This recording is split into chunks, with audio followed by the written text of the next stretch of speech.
For the first time, scientists have performed an iconic physics experiment with a positron, the antimatter counterpart of an electron, one of the fundamental particles. Not only did they get some truly interesting results, but this achievement could become the first step towards potentially revolutionary discoveries. The experiment, an antimatter version of the famous double-slit setup, was carried out by researchers from Switzerland and Italy in order to lay the groundwork for a novel line of supersensitive experiments that might help solve a mystery concerning the universe's two domains of matter. Our day-to-day lives are dominated by one form, which we simply call matter. But each member of the grand library of fundamental particles has an antimatter twin that shares most of its characteristics. Apart from a reverse charge and a few other quantum flips, bring the two types of matter together and they vanish in a puff of energy, which raises some interesting questions. If we're surrounded by one kind of matter, does that mean more of it exists than antimatter? And if so,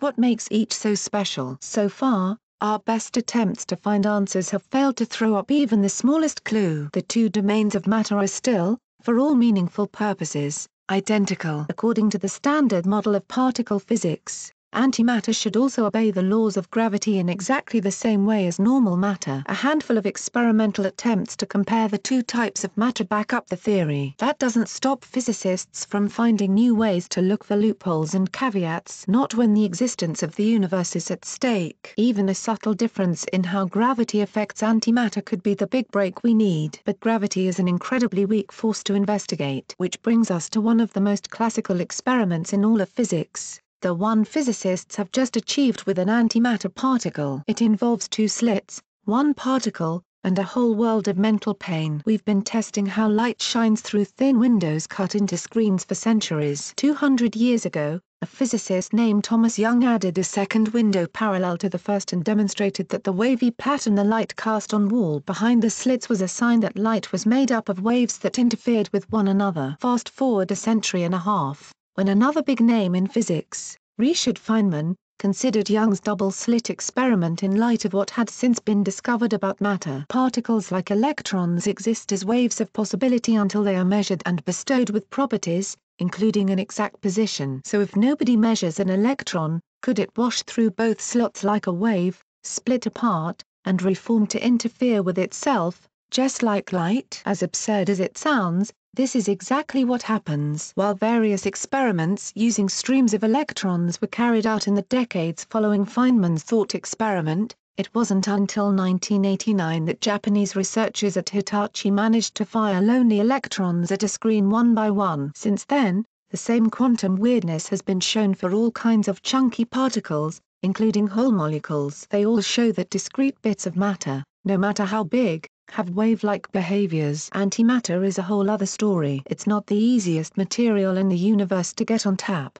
so while in theory it should also act like a wave, it's never been observed to do this. To conduct the experiment, the researchers used a facility in Italy called the Laboratory for Nanostructure Epitaxy and Spintronics on Silicon, or LNES. Positrons, electrons with a positive charge instead of a negative one, were filtered out from a decaying radioactive material and streamed through a two-step setup called a Talbot-Lowe interferometer. This is a slightly more complex form of a double-slit grating plus screen, but amounts to the same thing in the end. After 200 hours worth of positron shine, the physicists analyzed the wavy pattern to show individual positrons act as waves when nobody is looking, just like normal matter. Right now it's a proof of concept rather than definitive evidence that can be used to compare matter and antimatter. It's also yet to be peer-reviewed, and is available for all to read on the pre-published website arXiv.org. But it's an exciting step towards a new chapter in antimatter research. If positrons experience even the tiniest difference in gravity's gentle pull,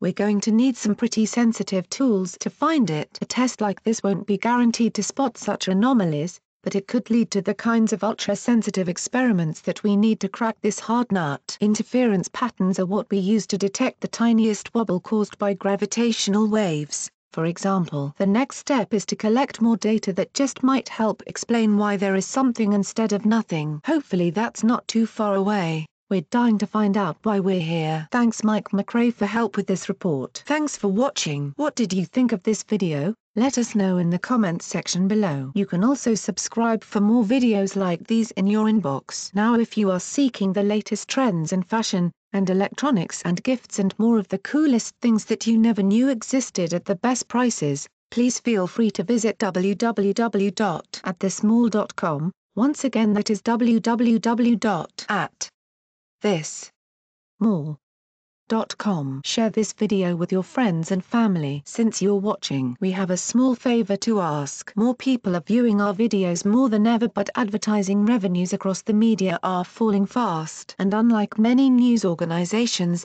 we haven't put up a paywall. We want to keep our journalism as open as we can, so you can see why we need to ask for your help. Our videos and reports takes a lot of time, money and hard work to produce. Our investigative reporting uncovers unethical behavior and social injustice that helps to hold governments, companies and individuals to account. Through this we can, together, create meaningful change in the world. We do it because we believe our perspective matters, because it might well be your perspective too. For as little as $1, you can support us, and it only takes a minute. Thank you. Like and share this video on Facebook and Twitter if you agree. Don't forget to support this channel by clicking on the donation link down below and subscribing so you never miss any of our trending reports. What do you think about this video? Scroll down to comment below. Now if you are seeking the truth or guidance or need a prayer request or studies, please visit followyeshua.com at www.followyeshua.com.